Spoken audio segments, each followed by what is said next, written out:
सभी भाइयों बहनों के आपके अपने चैनल वाईसीडी बुक्स में एक बार फिर से स्वागत है। आज मैं फिर से आप लोगों के लिए टॉप 5 न्यू वैकेंसीज को लेकर आया हूं, जिसके बारे में आप लोगों को डिटेल दिया जाएगा। साथ में से संबंधित जितनी भी जानकारी है आप लोगों को दिया जाएगा। अगर इसके अलावा अगर आप किसी प्रकार की जानकारी को लेना चाहते हैं तो नीचे व्हाट्सअप नंबर दिया है, वहाँ से जाकर भी आप कॉन्टैक्ट कर सकते हैं। अदरवाइज़ आप लोगों को टेलीग्राम पर और भी जानकारी दे दी जाती हैं। साथ में अगर इस वीडियोज़ की अगर आप फोटो वगैरह चाहते हैं, चाहे आप इसकी लिंक वगैरह चाहते हैं, तो आप टेलीग्राम से जुड़कर वहाँ से आसानी से चीज़ों को प्राप्त कर सकते हैं। तो चलिए देर ना करते हैं, हम लोग आज से फिर से स्टार्ट करते हैं। और जो लोग, मैं बता दूं कि इसके पहले भी मैं 2 या 3 वीडियोज़ अपलोड कर चुका हूँ, 4 वीडियोज़। अगर उसमें से आप लोग एलिजिबल हैं तो उसको भी जाकर देख लीजिएगा। अगर आपको लगता है कि हाँ उस फॉर्म के लिए हम काबिल हैं, चाहे हमारे कोई दोस्त वगैरह हैं तो उनको भी शेयर कर सकते हैं, जिससे कि वो भी फॉर्म को अप्लाई कर सकते हैं। तो चलिए देर ना करते हुए स्टार्ट करते हैं। पहला दिया हुआ अप्रेंटिस सहित कई पद रिक्त हैं। हिंदुस्तान एरोनॉटिक्स लिमिटेड की है और बहुत बड़ी कंपनी है, आपको पता होनी चाहिए। आप लोगों की नवरत्न कंपनियों में आती है हिंदुस्तान एरोनॉटिक्स लिमिटेड, और ये बेंगलुरु में स्थित कंपनी है। और इसमें करीब करीब 2000 पद के बारे में बताया गया है। कितने पद के बारे में बताया गया है? 2000 पद दिया गया है। आप लोग देख सकते हैं यहाँ पे इसमें दिया है कि अप्रेंटिस कर सकते हैं और विजिटिंग फैकल्टी मेंबर, मतलब कहने का मेंबर आपको ये होना चाहिए कि जैसे भी आप लोग वहाँ पर अप्रेंटिस करते हैं, उसके अलावा जो क्लर्क वगैरह के तौर पर रखे जाते हैं तो उनको भी इसके अंतर्गत रखा जाएगा। आयु सीमा दिया है वो निर्धारित किया जाएगा, उस एचएएल कंपनी के द्वारा ही रखा जाएगा। साथ में संबंधित जो बातें रखी गई हैं, कौन कौन सी पात्रताएं होनी चाहिए, मतलब क्या क्वालिफिकेशन होनी चाहिए, तो विषय जो बताई गई वो आईटीआई बताई गई है, डिप्लोमा बताई गई है और डिग्री। डिग्री कहने का मतलब आप सब लोग समझ सकते हैं कि जो इंजीनियरिंग होती है ना, उसी को हम लोग डिग्री कहते हैं। जो मतलब जैसे आप बीटेक करने जाते हैं या एमटेक करने जाते हैं तो वो डिग्री में आ जाती है। डिप्लोमा कोई डिग्री नहीं होती है, ठीक है। तो बात कहने का यही है कि डिग्री के अंतर्गत जो भी, मतलब अगर बीटेक वगैरह, अगर एमटेक वगैरह है तो आप वहाँ पे भी अप्लाई कर सकते हैं। मतलब आईटीआई, डिप्लोमा और बीटेक एमटेक वालों के लिए भी है। आवश्यक अनुभव इत्यादि के साथ अन्य पात्रताएं उम्मीदवार के पास होनी चाहिए। कहने का मतलब है कि इसके अलावा भी, अगर आप फ्रेशर के अलावा भी अगर कुछ ऐसे हैं जैसे कि मतलब आपके पास कोई एक्सपीरियंस वगैरह है, तो वो भी लोग क्या कर सकते हैं, इस फॉर्म को अप्लाई कर सकते हैं। एलिजिबल हैं वो लोग भी, ठीक है। चलते हैं, बात कर लेते हैं क्या दिया हुआ है। देखिए 550 रुपये प्रति घंटे व 225 रुपये प्रति घंटे की दर से क्रमशः कैटेगरी 1, कैटेगरी 2 व के लिए क्या किया गया है, इसमें विभक्त किया गया है। कहने का मतलब है कि जो इसकी पे स्केल होगी, मतलब परिश्रमिक जो दिया है, मतलब कहने का मतलब आपको किसके अनुसार पर आपको पैसे दिए जाएंगे, तो प्रति घंटे 550 रुपये और 225 रुपये प्रति घंटे की दर से क्रमशः कैटेगरी वाइज इसमें विभक्त किया गया है। समझ लीजिए कि इतनी अच्छी सैलरी है, प्रति घंटे के हिसाब से आपको इतना दिया जा रहा है, तो बहुत बड़ी बात आप मान सकते हैं। आवेदन के लिए ईमेल के द्वारा आप किसको क्या कर सकते हैं, आवेदन कर सकते हैं। आप साइट पे जाइएगा, देखिए इसका लिंक जो दिया हुआ है, आप दिया हुआ http:/hallindia.co.in, हिंदुस्तान एरोनॉटिक्स लिमिटेड, जो कि आप थंबनेल पे भी देख चुके होंगे, ठीक है।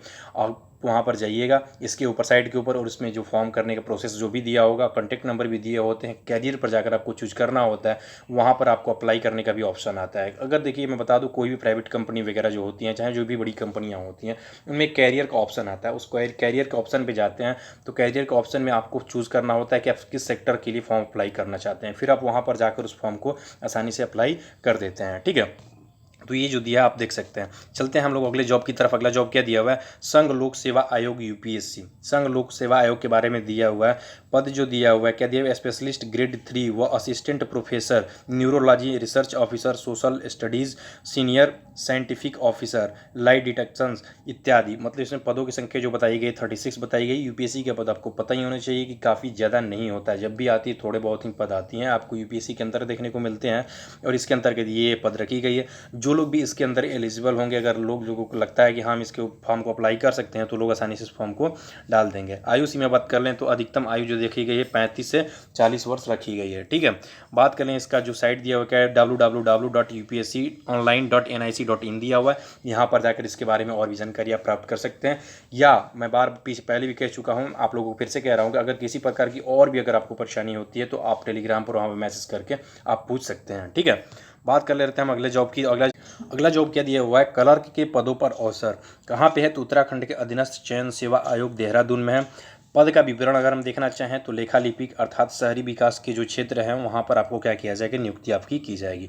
देखिए क्लर्क के पद जो होते हैं वो आपको बहुत ज़्यादा, मतलब ज़्यादा टफ पेपर इसके अंदर नहीं पूछा जाता है, बहुत ज़्यादा आसान भी पेपर इसके अंतर्गत नहीं पूछा जाता है। बात कर लेने की पदों की संख्या कितनी है, तो 142 है, जो कि एक अच्छी खासी पद जो मानी जाती है, ठीक है। बात कर ले रहा है आयु सीमा कितनी है, तो आयु सीमा जो 18 से 42 वर्ष है और वेतनमान जो 21,700 रुपये से 69,100 रुपये तक का है। पात्रताएं जो होनी चाहिए आपको इंटरमीडिएट का होना चाहिए। ऑनलाइन आवेदन की जो तिथि दी है 14 सितंबर को दिया हुआ है ऑनलाइन आवेदन की तिथि। 14 सितंबर को आपको कमेंट में बताना है कि कौन सा डे होता है, आपको इसका राइट आंसर कमेंट में बताइएगा। ठीक है, जो लोग भी वीडियोज़ देखते होंगे राइट आंसर कमेंट में जरूर बताएंगे 14 सितंबर को कौन सा डेट होता है।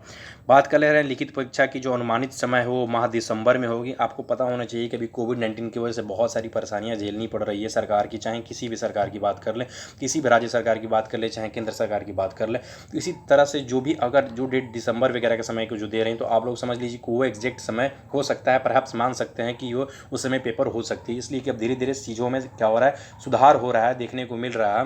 तो इसी कड़ी में हम कह सकते हैं कि हाँ दिसंबर में पेपर हो सकती हैं। लेकिन जो अभी पर फिलहाल में होने वाले की जो डेट आ चुकी है ऐसा नहीं मानते हैं कि वो होगा या नहीं होगा। ठीक है, बात कर लेते हैं, बात कर वेबसाइट क्या दिया है तो http://ssc.uk.gov.in यहाँ पे आप जाकर इसको क्या कर सकते हैं, देख सकते हैं और भी जानकारी प्राप्त कर सकते हैं। चलते हैं हम लोग अगले नंबर जॉब की तरफ। अगला नंबर जॉब क्या दिया हुआ है, असिस्टेंट स्टेनोग्राफर सहित कई पदों पर मौका। National counselling for the teacher education NCTC RTE, आप लोग इसके बारे में बहुत ज़्यादा जानते होंगे क्योंकि अगर जो लोग भी मतलब अगर अपने राज्य से किसी भी राज्य से बिलोंग करते हैं तो उसके अंतर्गत क्या होता है कि उसके अंदर स्टेनोग्राफर की जो पद होती है वो C/D ग्रुप में ही स्पेशली रूप से आती है। यहाँ पे देख भी सकते हैं असिस्टेंट जो स्टेनोग्राफर होती है C/D ग्रुप की आती है। इसके साथ साथ आपको सबसे बड़ा जो इसमें नॉलेज होता है मतलब क्या मांगता है तो कंप्यूटर की जो स्पीड मांगती है थोड़ा बहुत। आप किसी भी फॉर्म के स्टेनोग्राफर का पेपर देने जाएंगे तो उसमें 35 WPM 40 WPM ऐसे करके 45 25 ऐसे करके मांगते हैं। अलग अलग राज्यों के चाहे अलग अलग राज्यों के अंदर भी बहुत सारी ऐसी चीज़ें होती हैं, कई सेक्टर बटे होते हैं जिसके अंतर्गत विभिन्न प्रकार के पद के लिए अलग अलग स्पीड टाइपिंग स्पीड के लिए मांगते हैं। बात कर ले रहे हैं इसके पद कितने हैं तो इसके पद 18 हैं। तो जल्दी से आप लोग जो लोग भी भरना चाहेंगे उसको भर सकते हैं। इसका क्या दिया हुआ, उम्र जो दिया हुआ है वो 18 से 27 वर्ष, वो 18 से 25 वर्ष और 20 से 27 वर्ष की आयु है। पदानुसार आप लोग समझ सकते हैं कि कई प्रकार की कैटेगरी होती है, ST OBC जनरल, इस तरह की कई प्रकार के होते हैं। ठीक है, कास्ट होते हैं। तो इसके अंतर्गत आपको विभिन्न प्रकार के एज के छूट दिए जाएंगे, उसके अनुसार आप भर सकते हैं। www.nctc.gov.in पर आप जाकर क्या कर सकते हैं, इसको भर सकते हैं। पात्रता 10वीं या 12वीं में उत्तीर्ण होना चाहिए। साथ में अगर विश्वविद्यालय से कोई डिग्री लिए हैं, डिग्री आपको कहने का मतलब समझ सकते हैं कि मतलब आप ग्रेजुएट हूँ, उसके लिए डिग्री मैं पीछे बता चुका हूँ। आवश्यक अनुभव अन्य निर्धारित पत्र, अगर किसी पर अगर कॉलेज वगैरह में चाहे इंस्टीट्यूट वगैरह में आपके पास अनुभव है तो वो भी आप इसके अंतर्गत अप्लाई कर सकते हैं। चलते हैं बात कर लेते हैं वेतन क्या दिया हुआ है। तो वेतन जो दिया हुआ है 19,900 रुपये से 63,200 रुपये तक का दिया हुआ है। साथ में 25,500 रुपये से 81,100 रुपये तक का दिया हुआ है और 35,400 रुपये से 1,12,400 रुपये तक का दिया हुआ है। मतलब इसके पद के अनुसार दिया जाएगा, इसलिए कि हम लोग देख रहे हैं इसमें असिस्टेंट व स्टेनोग्राफर कई पद दिए हुए हैं। जो असिस्टेंट की पद आती हैं वो ग्रुप C में आती हैं, स्टेनोग्राफर का C और D दोनों में देखने को मिलता है, लेकिन स्पेशली फॉर वो क्या होती है D के अंतर्गत ही आती है। ठीक है, तो ये चीज़ आप लोग देख लीजिएगा। डाटा एंट्री कहने का मतलब जो लोग भी डाटा एंट्री करते होंगे उनके लिए भी, लेकिन ये गवर्नमेंट की तरफ से ये फॉर्म निकाला गया है। और जो डाटा एंट्री के वर्क्स होते हैं वो प्राइवेट सेक्टर में भी बहुत ज़्यादा मायने रखते हैं। तो अगर आपके पास डाटा एंट्री जैसी आपके पास तकनीक मतलब सीखे हुए हैं तो आप लोग कहीं भी जॉब के लिए 15-20 हज़ार का जॉब कहीं भी आप आसानी से उसको पा सकते हैं। बात कर ले रहे हैं, चलते हैं हम अगले नंबर जॉब की तरफ। अगला नंबर जॉब क्या दिया, वाहन चालक की रिक्तता जल्द करें आवेदन। ठीक है, बात कर ले रहा है कहाँ का है तो राजस्थान उच्च न्यायालय जोधपुर का है। पद का विवरण जी दिया वो वाहन चालक राजस्थान उच्च न्यायालय राजस्थान राज्य न्यायिक अकादमी राजस्थान राज्य विधेयक, मतलब ये राजस्थान के लिए। पदों की संख्या भी अच्छी खासी है, 72 जो दी हुई है।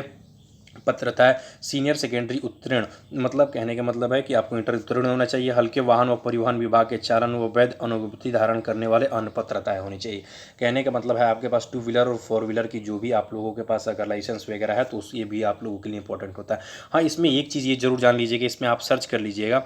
हालांकि मैं इसके बारे में और भी अगर जानकारी मेरे को पता चलती है तो मैं बता देता हूँ, क्योंकि यहाँ पर जब भी आप अगर वाहन चालक के लिए अब जाते हैं तो वहाँ पर आप लोगों के लिए एक फॉर्म में एलिजिबल मतलब होता है कि NCC मांग देता है। NCC B A या C जो भी लोग आप किए होते हैं तो वहाँ पे मांग देता है और उन लोगों को 5% या 10% क्या होती है एक्स्ट्रा छूट मिल जाती है। तो आप लोग वहाँ पर देख सकते हैं, क्योंकि यहाँ पर अभी तो मेंशन नहीं किया हुआ है तो आप लोग जाकर आप वहाँ पर देख लीजिएगा। ठीक है, उम्र जो दिया हुआ कितना दिया हुआ 18 से 40 वर्ष उम्र दिया हुआ है 1 जनवरी 2021 के अनुसार। ठीक है, वेतन जो दिया हुआ है 14,600 रुपये प्रति माह व परीक्षा अवधि तक दिया हुआ है। ठीक है, पे स्केल जो 20,800 से 65,000 रुपये तक का क्या किया जाएगा, दिया जाएगा। बात ये परीक्षा अवधि आप समझ सकते हैं। परीक्षा अवधि कहने का मतलब जानते हैं क्या होता है? जब तक कि आपको ट्रेनिंग पर रखा जाएगा, ध्यान दीजिएगा, जब तक आपको ट्रेनिंग पर दिखाया जाएगा वो 14,600। देखिए बहुत सारे ऐसे हिंदी में ऐसे शब्द होते हैं जो लड़के नहीं समझ पाते हैं, तो धीरे धीरे वो चीज़ों को आप आसानी से समझ जाएंगे। तो परीक्षा अवधि तक 14,600 रुपये दिए जाएंगे और पे स्केल फिर आपके जो रखे जाएंगे 20,800 रुपये से 65,900 रुपये तक के रखे जाएंगे। ऑनलाइन आवेदन भेजने की जो अंतिम तिथि 31 अगस्त, अभी भी आपके पास 4-5-6 दिन बचे हुए हैं। तो आप लोग जाइए इस फॉर्म को देख सकते हैं कि अगर एलिजिबल हैं तो भर दीजिए, या अपने दोस्तों में भी शेयर कर दीजिए जो कि आपको लगते हैं, या भाई बहन जो भी हैं तो आप उनको भी शेयर कर सकते हैं। वेबसाइट जो दी है वो www.hcraj.nic.in पर जाकर देख सकते हैं और जानकारी वहाँ से प्राप्त कर सकते हैं। तो इसके अंतर्गत मैंने 5 ऐसे जॉब के बारे में रखे थे जिनके बारे में आप लोग क्या कीजिएगा, इस फॉर्म को अप्लाई कीजिएगा और साथ साथ में अपने दोस्तों में भी शेयर कीजिएगा, जिससे कि उन लोगों को भी ये पता चल सके कि हाँ हम क्या कर सकते हैं, इस फॉर्म को भर सकते हैं। तो प्लीज़ आप लोग चैनल को सब्सक्राइब करना ना भूलिएगा और आगे इसी तरह की वीडियोस पाने के लिए चैनल को हमारे सब्सक्राइब जरूर कर दीजिएगा, ठीक है। साथ साथ में मैं आप लोगों को लिए इतना मेहनत करता हूँ तो वीडियोस पर एक लाइक भी जरूर दे दीजिएगा। थैंक यू दोस्तों, थैंक यू।